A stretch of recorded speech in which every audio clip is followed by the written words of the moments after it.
This is a read aloud of Georgia and Them Their United States by Velma Pollard. 220 Schenectady, Brooklyn, New York, April 20, 1953. My dear sister, I think it is right that I should write to you today. I bought my burial spot, or rather, paid down on it, and I've made all plans for my bones to rest right here when my time comes. I went and did that the minute I finished taking the oath to be an American citizen. I bless my luck that I made it. You can't imagine how many unfortunate Jamaicans are here working and hiding with no security to ensure they can stay here and won't suddenly find themselves on Ellis Island one day waiting to be sent back. Thank God I won't ever set eyes on that downgraded place again. I don't know how you stand it, but you always could stand anything, not me. Now, I think of the balm of Gilead, with all the darkness and mud, and wonder how I stayed there that long. It is cold here, but you don't feel it because there is central heating, and it hardly rains. The snow is beautiful when it comes. I hope that one day I will be able to send you the fare for a 17-day trip. Then you will see for yourself. We will go to Coney Island and some of the other wonders of the world. Kiss the children for me. Poor things. I wish I had money to let them have a future here. But who knows? By the time June is old enough, I may be able to sponsor her then. She can work and study here. She seems to be fairly bright. Thank God Georgia will escape the Kingston slums. Her visa will come through any time now. It is being held up by this citizenship business. She will learn to type here, although she couldn't get a certificate over there. You know the teachers there aren't any good anyway. Stenographers make quite a tidy sum over here. I must close now. I am celebrating the citizenship with a little party Saturday night. Hope to invite all the cousins. Be good to your dear self and keep well. Your sister, Letitia. The letter was lying on the bureau, and it was none of my business. Besides, they had always taught me not to read anything not addressed to me. But Aunt Teach was my private and personal study in human psychology. How on earth she could have grown up in the same house as my practical, down-to-earth mother, I don't know. Here we were, not even aware that we were in misery, and there she was, wasting so much pity on us. Who decides what is meat and what is poison? Outside, I spread my crocus bag under the soursop tree on the slope, where the path to our house was almost vertical. The highest spot was my pillow, and my body hugged the slope. I clasped my hands under my head and stretched at full bony length, looking up at the sky that was hot and clear, with only a stray cloud here and there to remind the world that clouds were possible. I marveled at the relentless heat I knew was pouring itself a foot or so beyond my shade of soursop leaves and the deep cool of my shaded bed. And I marveled at how the peace of the heat and cool and the clustered greenery of orange trees as far as eyes could see could mesmerize me. And I knew that the city, my city then, or any future city, could never claim the grass-bound, hill-bound soul of me. I felt a great pity for my aunt, almost as great as the pity she felt for me. But even more, I pitied Georgia, who hadn't asked her mother to put her name on any list of children waiting to leave the sun to share their parents' cold.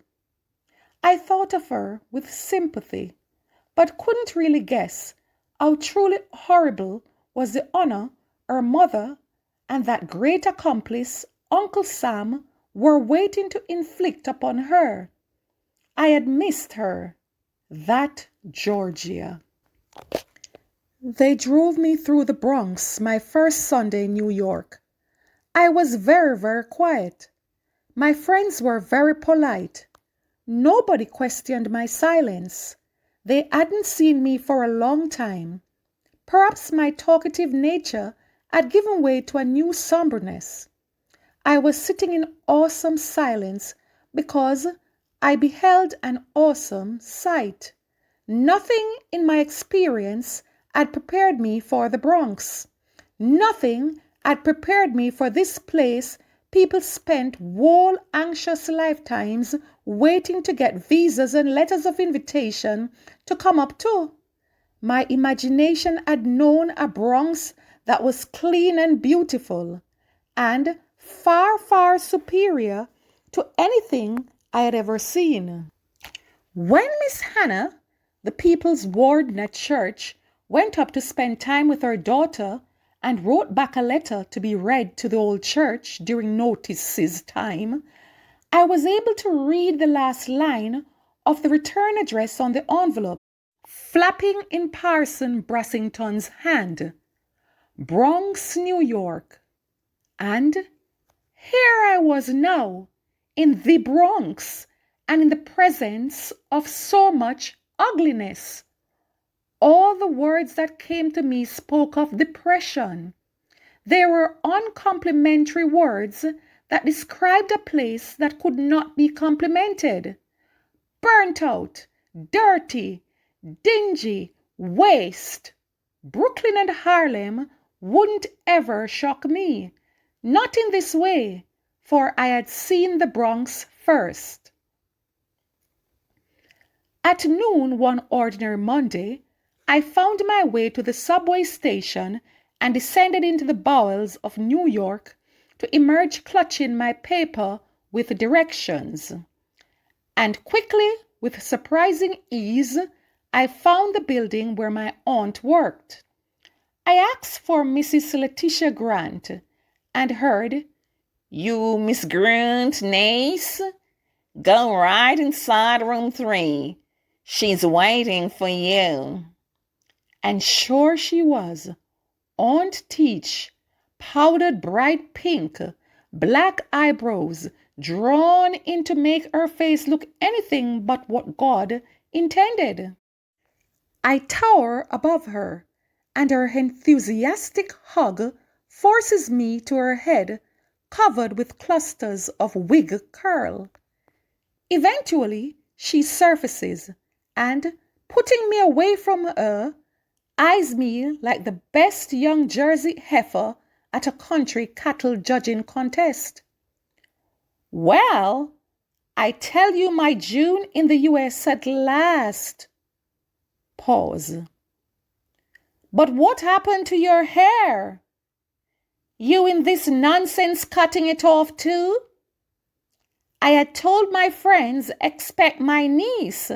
I should have said my nephew. Now where had I heard that before? I smile with the interior confidence that some of the most discerning eyes I know commented on how well that style suited me. Aunt Teach drags me to every last cipher in the office. Cool young men working machines and aging women like herself typing. All 60 acknowledging 40, all cheaply overdressed, all happily bewigged. My sister had told me that in America, the wig is the black woman's good morning white America, how are you before coffee, before prayers, if any, before good morning to your black mother who sleeps in the bed next to you, But she didn't tell me that the wig could be blonde, and she didn't warn me how the wig and the age lines on the neck might contradict each other. These things I had to see for myself. So nice to meet you. Delighted. Oh, Miss Grunt, ain't she cute? And me there, with my face aching from the permanent 32-teeth grin, and by the time they had finished with me, I was wondering which exam I had managed to leave out in the chronicle of achievements Aunt Teach set out. Surely, I was the brightest thing ever to hit the schools of Jamaica. The co-workers were kind. All of them allowed themselves to look truly impressed. My second Sunday in God's own country, Aunt Teach brought Georgia so they could take me to see Brooklyn and to spend the whole day. I had been apprehensive about her visit, about her wig and her because beginning every next sentence, and I wondered if the children would be able to keep from laughing and giving me a bad name. As it was, I had no time for all that. Aunt Teach gushed in, predictably, the loveliness of the children, etc., etc. But it was Georgia that held me. She didn't talk much. She only giggled and flicked back the hair of her wig the way white people and horses do. Her wig was long and straight, not short and curly like her mother's. And while Aunt Teach took off on how I had shamed her before her friends with my boldness, all I could do was stare. I couldn't giggle.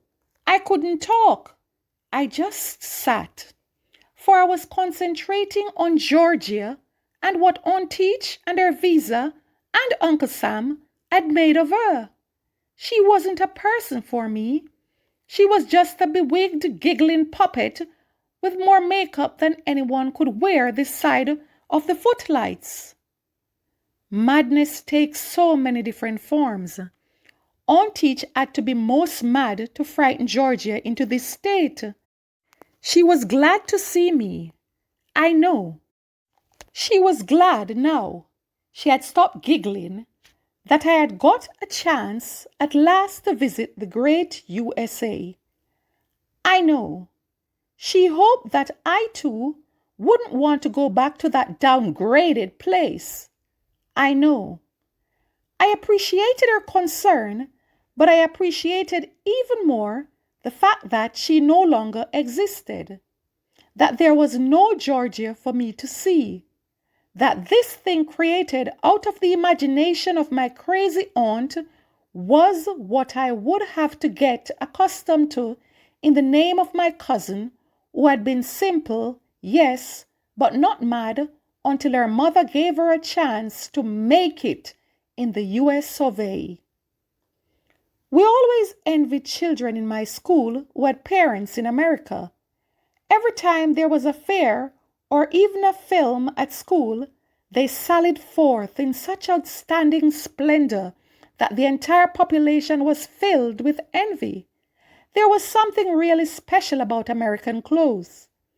Those that were new, that is, and obviously bought for the wearer, as opposed to the anonymous types from the Salvation Army barrels. There was a kind of elegance, a finished look about them that our dressmakers couldn't imitate, at least not the dressmakers we could afford then. And the shoes, with their tiny heels and look of great comfort, as if the wearer would never feel discomfort in them. We never questioned whether America was a great place to be. It was. Nice clothes were forever coming down, and every year somebody had a relative who was going up. And at Christmas, there was this endless stream of large cards with powder in their hearts or potted flowers coming from Brooklyn and the Bronx. I wrote home to my father and begged him not to tell anybody I had gone up. The end.